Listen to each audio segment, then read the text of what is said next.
이 학개서와 스가랴서는 이스라엘이 바벨론 포로에서 돌아온 후의 일을 기록하고 있는 성경입니다. 그래서 학개와 이 스가랴서는 함께 이렇게 보는 것이 좋습니다.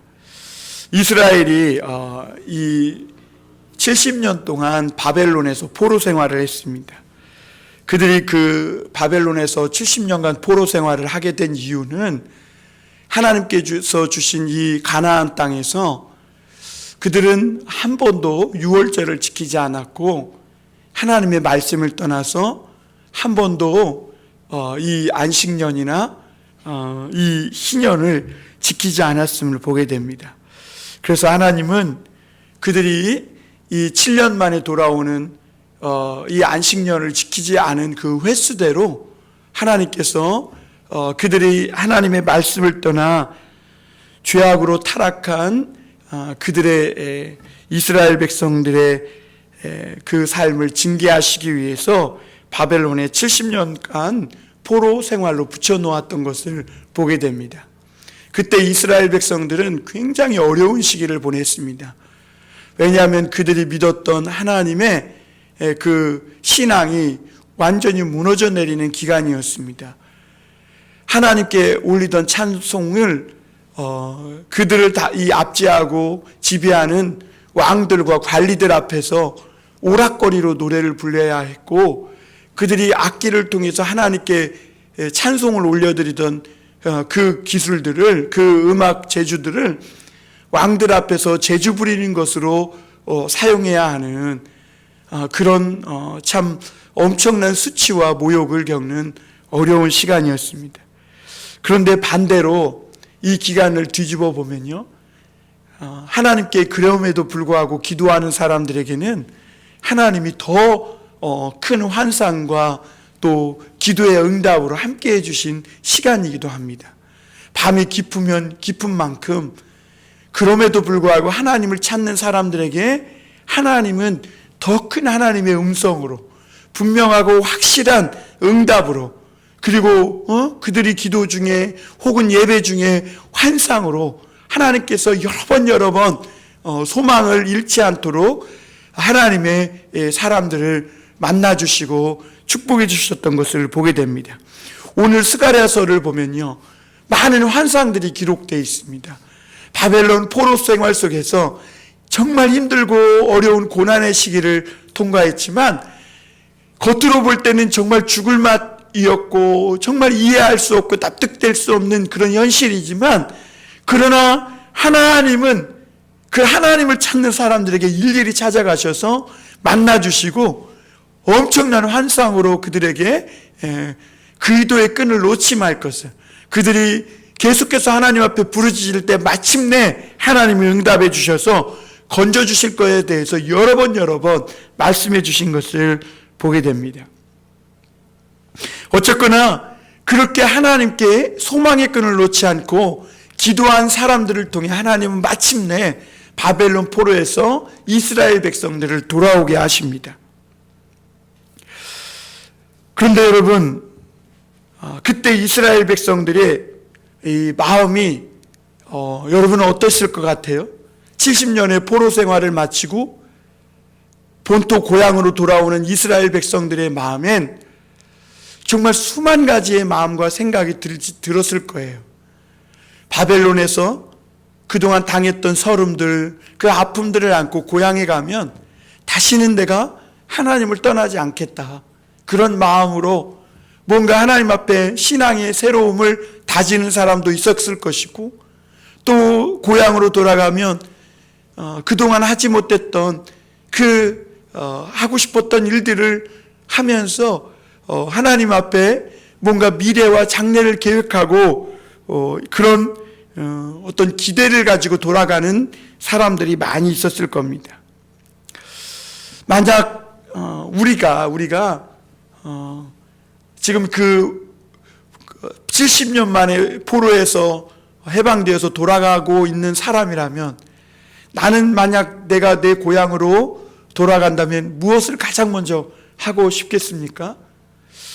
많은 사람들이 당연히 아무것도 없는 고향으로 돌아가면 안정되게 살 수 있는 집부터 짓고, 그리고 밭을 일구고, 그리고 씨를 뿌리고, 자녀들을 키우고 그래야 되지 않겠어요? 이렇게 생각할 것입니다. 그런데 학개 선지자는 의외입니다.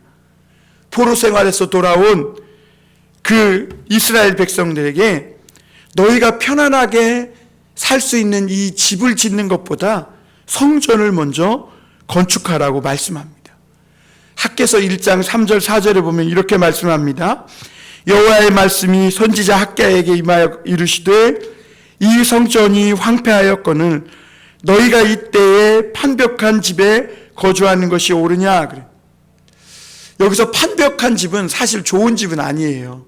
그냥 판자로 이렇게 만든 집인데, 그럼에도 불구하고 학개 선지자가 뭐라고 외치냐면 여호와 불에 타서 완전히 다 회파되고 거기서 예배도 또 기도도 할 수 없는 이런 엉망인 상태가 되었는데, 너희는 너희가 거할 집을, 판벽한 집을 짓고 거기서 너희가 편안히 거주하는 것이 옳으냐, 이렇게 말씀합니다. 너희가 편안한 삶을 위해서 집을 짓는 것보다는 안정되고 복될 삶을 위하여 성전을 먼저 건축하라는 것입니다. 이 말씀은 우리가 잘못 들으면 목사님이 또 성전 건축하라고 그러는 것보다 이렇게 생각하기 쉬워요. 여기서 학개의 말은요, 물론 성전 건물을 건축하라는 말도 맞겠지만, 여기서 이 학개서의 말씀은 단순히 성전 건물을 다시 지으라는 말의 의미를 넘어서는 거예요. 다시 말하면 너희의 이스라엘 백성들의 삶의 우선순위가 무엇이냐, 지금 학개 선지자는 묻고 그들의 신앙을 도전하고 있는 것입니다. 여러분, 70년 바벨론 포로 생활을 왜 했습니까? 이스라엘 백성들이 그들이 하나님에 대한 신앙을 잃어버렸기 때문에 그래요. 이스라엘 백성들은 하나님의 말씀에 의해 살고 죽는 백성들입니다. 그들이 말씀을 잃어버리면 이방 땅에 포로로 잡혀가는 것이고, 그들이 말씀을 다시 회복하면 그들이 자유와 해방을 얻게 되는 것이죠. 그들이 애굽 땅에서 종살이하고 있을 때 하나님은 그들을 그 애굽에서 자유케 해주시고 그들에게 말씀을 주셨어요. 그리고 그들은 다른 민족과 달리 가장 중요한 것이 하나님을 섬기는 이 말씀, 계명, 이 여호와의 마음, 정신, 이것이 그들에게 가장 중요하다고 말씀하고 있는 거예요. 여러분, 이스라엘 백성들에게 그래서 이 학개 선지자는 너희가 당연히 편안히 거할 수 있는 집도 지어야 되고 일할 수 있는 일터도 갖고 일구어야 되고 씨도 뿌려야 하지만 이 모든 것 위에 가장 중요한 것이 있는데, 그것이 뭐냐면 먼저 성전을 지어야 한다는 거예요. 너의 마음에 하나님의 여호와의 성전을 너희 마음에 건축해야 된다는 거예요. 바벨론 포로 생활 속에서 무너지고 잃어버렸던 너희의 기도를, 너희의 예배를 다시 세워야 된다는 거예요.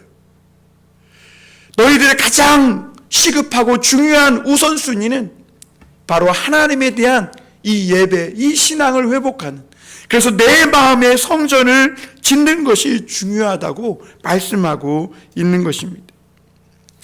여러분, 오늘 바벨론의 압제에서 건져주신 분이 누구입니까? 하나님입니다. 여러 가지 위험에도 불구하고 하나님은 이스라엘 백성들 또 친척 아비집으로 돌아올 수 있도록, 가나안 땅으로 돌아올 수 있도록 하나님께서 무사히 돌아오도록 인도해 주셨음을 보게 됩니다. 이런 하나님의 인도하심을 믿는다면 여호와의 성전을 먼저 재건하는 일이 잘 꾸민 집을 짓는 것보다 너무너무 중요하다는 것을 말씀하고 있는 것이죠.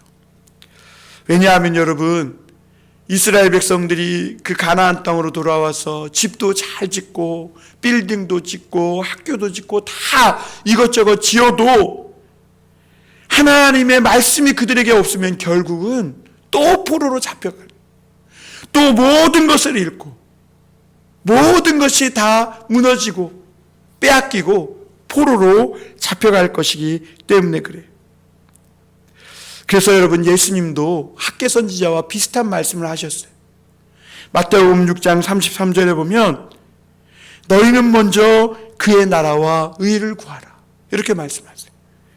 하나님을 무엇보다 너희 삶의 최고의 우선순위로 여기고 살라는 거죠. 그것이 사실 성도의 삶입니다. 여러분, 오늘날 한국의 성도들이, 교회들이 회복해야 될 것이 있어요. 우선순위입니다. 그동안 한국의 많은 교회와 성도들이 너무 잘 먹고 잘 살고 태평한 부유한 이 시대를 살면서 우선순위를 잃어버린 것입니다. 성도들의 마음의 성전이 무너져 내린 거예요. 결국 말씀을 잃어버린 교회와 성도들은 능력이 없어질 수밖에 없어요. 기도가 응답이 안 될 수밖에 없어요. 모든 것을 잃어버릴 수밖에 없는 거예요. 신명기 28장에 보면 분명히 하나님은 너희가 여호와의 말씀을 버리는 순간 질병과 칼이 너희 뒤를 따를 것이라고 했어요. 여러분, 그럼에도 불구하고 우리는 스스로 질문할 것입니다. 지금 코로나 바이러스로 이렇게 힘든데 어떻게 나보다 남을 더 생각할 수 있느냐는 것이죠. 내가 먼저야 살아야 남도 사는 것 아닌가? 내가 먼저 물질이 있어야 남도 주는 것 아닌가? 굉장히 그럴듯한 타당성 있는 말을 할 수 있습니다. 그러나 여러분, 주님은 반대로 항상 말씀하세요. 내 영혼을 잃고자 하는 자는 얻을 것이요 얻고자 하는 자는 잃으리라 말씀하셨어요. 여러분, 요즘 코로나 때문에 집에 처박혀 있는 그런 시간이 많은데요, 그럴 때 오히려 이 성경 보고 기도함으로 말미암아 삶이 회복된다고 이야기하는 성도들이 많아요. 그리고 직장도 그만두고 못 다니게 되는 것이죠. 왜냐하면 코로나로 인하여서 많은 직장들이 문을 닫았거든요. 그래서 삶의 여유와 시간이 많이 남은 그런 사람들이 많아요. 그런데 그들이 오히려 그 많은 남는 시간을 가지고 누군가에게 봉사하며 또 자기에게 있는 작은 물질로 섬기며 오히려 그들은 삶의 기쁨과 회복과 감사를 되찾고 있다는 거예요. 돈이 많고 집에 박혀서 아무것도 못하고 있는 사람들은 마음에 이 소망을 잃고 절망하고 낙심하고 또 불안과 또 염려와 걱정 속에서 피폐해져가는 반면에 오히려 직장도 잃고 또 그래서 재정도 부족하고 여러 가지 어려움이 첩첩산중인데 그러한 가운데에서도 오히려 시간이 많이 남으니까 나가서 봉사하고 또 물질도 없지만 그 작은 걸 가지고 더 없는 사람들을 돕고 이러면서 영혼이 회복되고 살아나는 그런 역사들이 있다는 것입니다.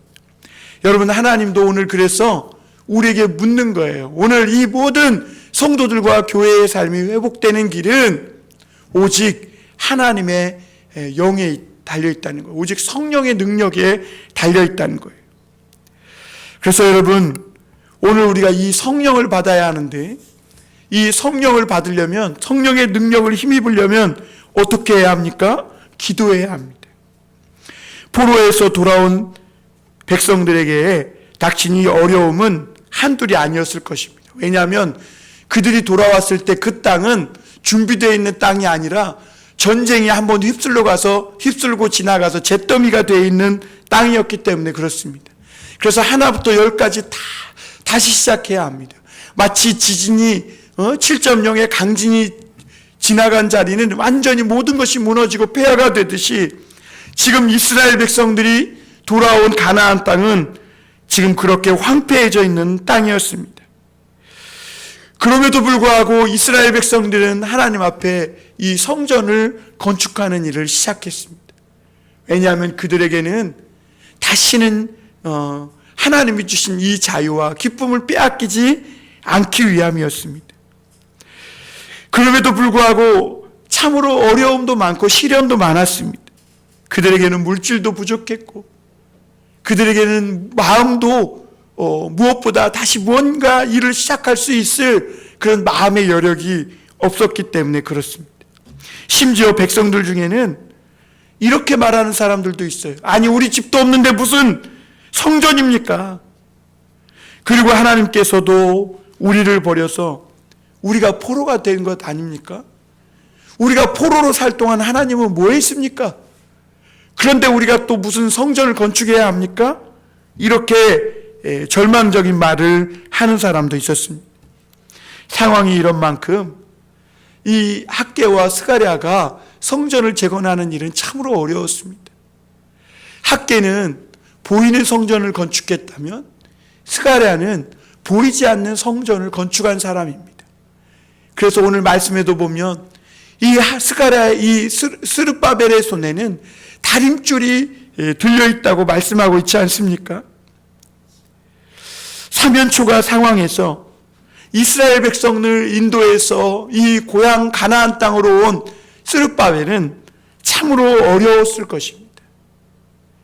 얼마나 낙심이 되고 또 이 위기를 어떻게 돌파해 나갈 수 있을지 스룹바벨은 두려웠을 것입니다.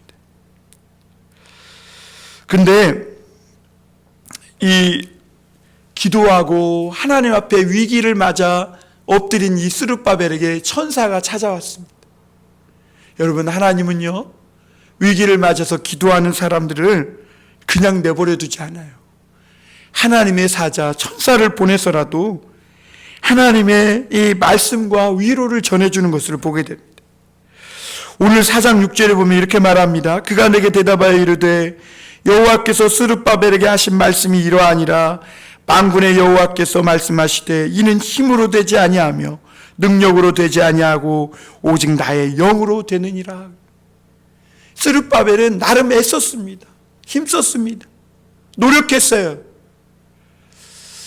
정말 그런데 그럴수록 한계에 부딪힐 때마다 스룹바벨은 절망스러웠습니다. 결국 이 스룹바벨은 하나님 앞에 엎드렸고, 하나님 앞에 엎드리는 중에 그는 하나님의 환상을 보고 하나님이 보내신 스가랴 선지자를 통해 하나님의 놀라우신 음성을 듣게 된 것입니다. 이는 너의 힘으로 능력으로 되지 않고 오직 나의 영으로 된다는 것입니다. 절망과 낙심 속에 있는 스룹바벨에게 이 모든 난관을 뚫고 나갈 길을 오늘 하나님께서 알려주셨는데, 그 길이 뭐냐? 오직 여호와의 영, 성령의 능력만이 이 위기를 뚫고 갈 수 있는 힘과 능력이라는 거예요. 다시 말하면 내 힘을 의지하지 말고 여호와의 거룩한 영이 임할 수 있도록 기도해야 한다는 것입니다. 여러분, 우리에게도 지금 이 여호와의 영이 필요합니다. 이 코로나로 모든 것이 멈춰져 있는, 그리고 지치고 지칠 대로 지쳐서 이제는 더 이상 희망조차 없이 체념해버린 많은 성도들의 그 주저앉아 있는 마음을 일으키려면 사람의 힘으로 안 된다는 거예요. 봄바람이 불어야 움츠려 있던 나무에서 우미 돋듯이 성령의 능력이 각 사람의 그 심령에 임해야, 그래야 각 사람들이 살아나는 역사가 일어나게 되는 것입니다. 여러분, 이 성령의 능력을 힘있는 가장 좋은 확실한 길은 바로 기도하는 것입니다. 우리가 기도할 때 하나님께서 이 성령을 우리에게 부어주십니다. 그리고 우리 또한 더더욱 하나님 앞에 이 어려운 때를 승리할 수 있도록 성령을 부어달라고 기도해야 합니다. 마가복음 9장 14절에서 29절에 보면 귀신 들린 아이를 제자들에게 고쳐달라고 한 아버지가 데리고 옵니다. 그런데 제자들이 아무리 기도해도 고치지 못했습니다. 제자들의 체면이 말이 아니었습니다. 아이의 아버지는 실망했고 예수님께 가서 이렇게 말합니다. 귀신이 어디서든지 그를 잡으면 거꾸러져 거품을 흘리며 이를 갈며 그리고 파리해지는지라. 내가 선생님의 제자들에게 내쫓아달라 하였으나 그들이 능히 하지 못하더이다. 이렇게 말합니다. 아이의 아버지는요, 귀신이 이 아이를 죽이려고 한다는 거예요. 뭐든지 해서라도 이 아이를 살려달라고, 제발 우리 아이를 살려달라고 예수님께 간구합니다. 그때 예수님이 이 아버지에게 뭐라고 말씀하시냐면 마가복음 9장 23절에 보면 할 수 있거든이 무슨 말이냐, 믿는 자에게는 능치 못함이 없느니라. 오늘 스룹바벨이 고민하고 또 한계에 부딪혀서 절망하고 있는 스룹바벨에게도 하나님이 오셔서 뭐라 그래요? 이는 오직 여호와의 영으로 말미암아 된다 그랬어요. 그러면서 9절에 보면 7절에 보면 이 스룹바벨이 힘을 얻을 때에 큰 산아 내가 무엇이냐, 내가 스룹바벨 앞에서 평지가 되리라. 여러분, 이 스룹바벨이 여호와의 능력을 힘입고 나아갈 때 아무리 태산 같은 큰 산이 그를 막아도 그 산은 평지가 될 수밖에 없다는 거예요. 그리고 이제는 이 스룹바벨이 그 머릿돌을 내놓을 때 은총이 그에게 임하리라 하면서 그 놀라운 새로운 역사가 일어날 것이다 라고 하나님은 말씀해 주고 있는 것이죠. 여러분, 이 아이의 이 부모가 집으로 돌아간 후에 제자들은 예수님께 조용히 와서 묻습니다. 왜 자기들은 귀신을 내어쫓지 못했냐고 묻습니다. 그때 주님의 대답이 뭐라고 말씀하시냐면 마가복음 9장 29절에 보니까 이르시되 기도 외에 다른 것으로는 이런 종류가, 개역성경에는 이런 유가 나갈 수 없느니라, 이렇게 말씀하십니다. 제자들은 쉽게 말하면 기도가 부족한 것입니다.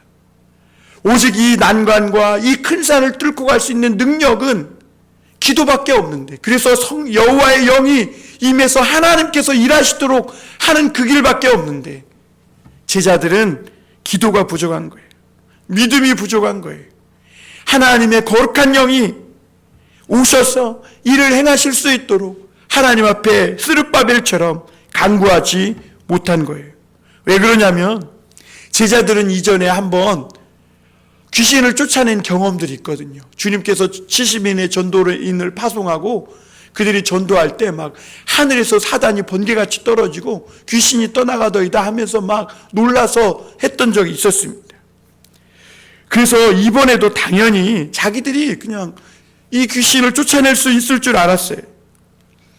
그 순간 그들은 하나님의 영을 의지한 것이 아니라 자기의 경험과 자기의 지식을 의지했던 것을 보게 됩니다. 그러니 실패하는 것입니다.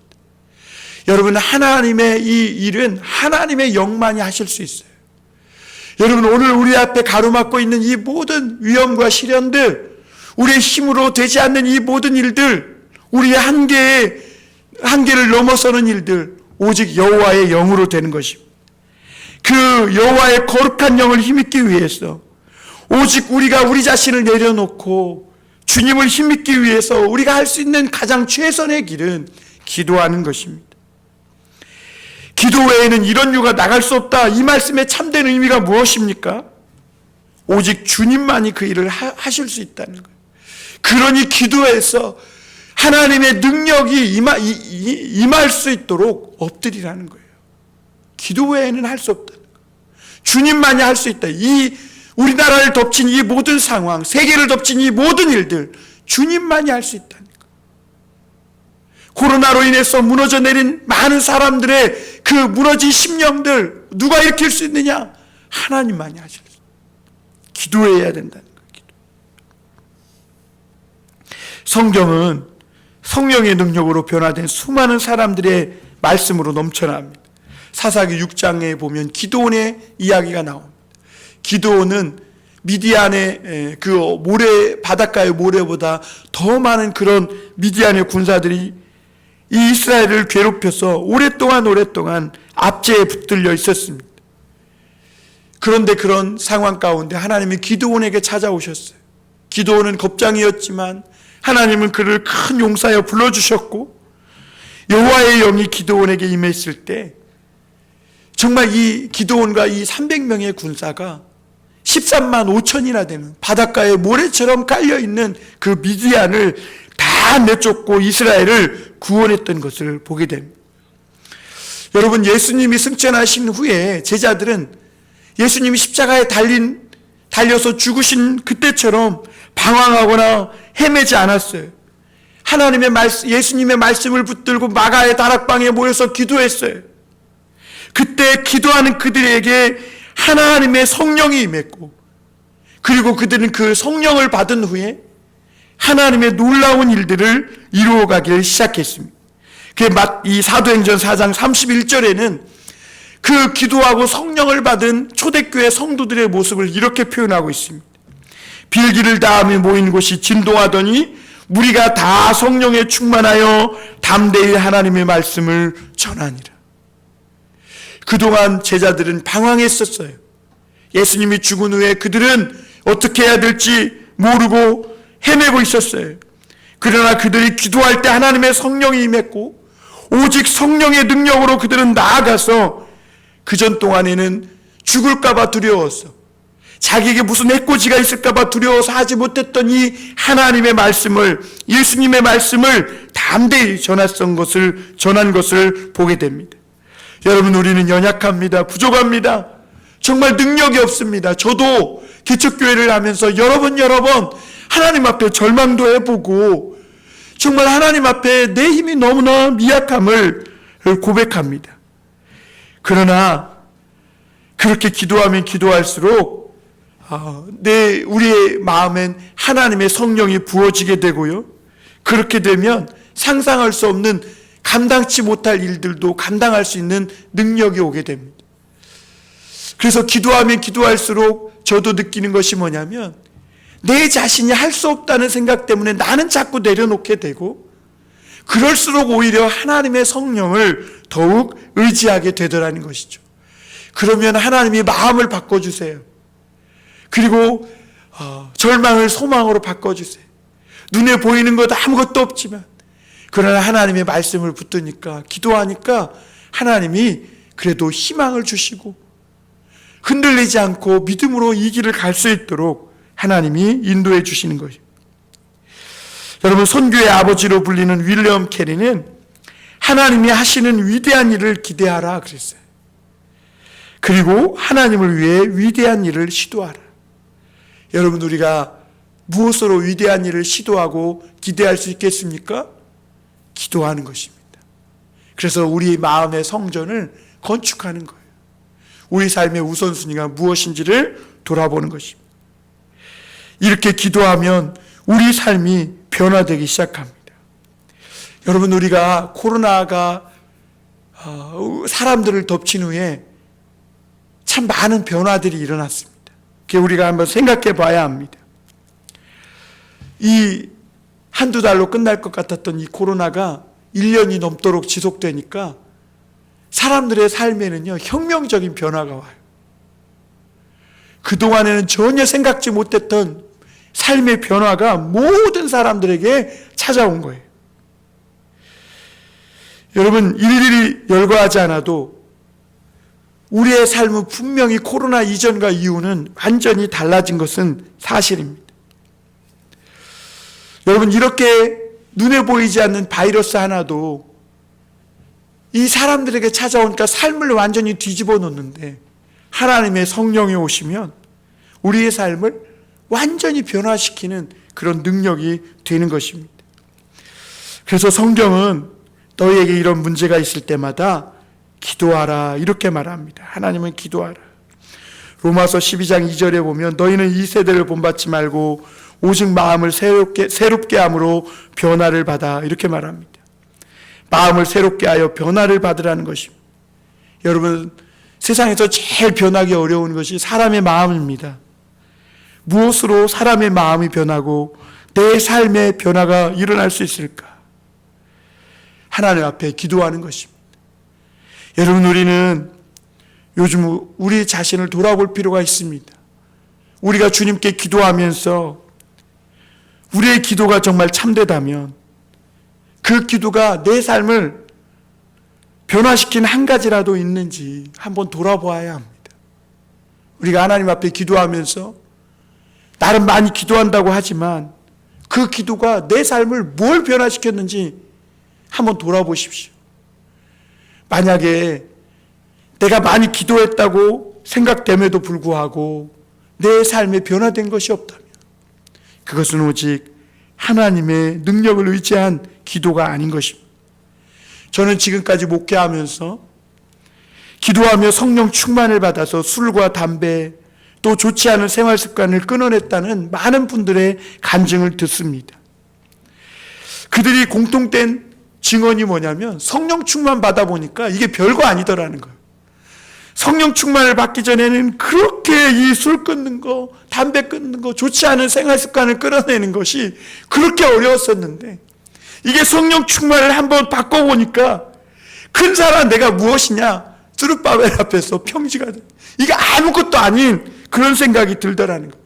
그래서 내가 어떤 그 성령 충만해서 은혜로 믿음이 넘쳐서 무언 일을 딱 기초돌을 놓으면 그곳에서부터 하나님의 은총이 나타나면서 삶이 변화되고 내 삶이 이제는 죄의 유혹과 죄의 충동이 아니라 하나님의 은총이 이끌어가는 삶을 살게 된다는 것이죠.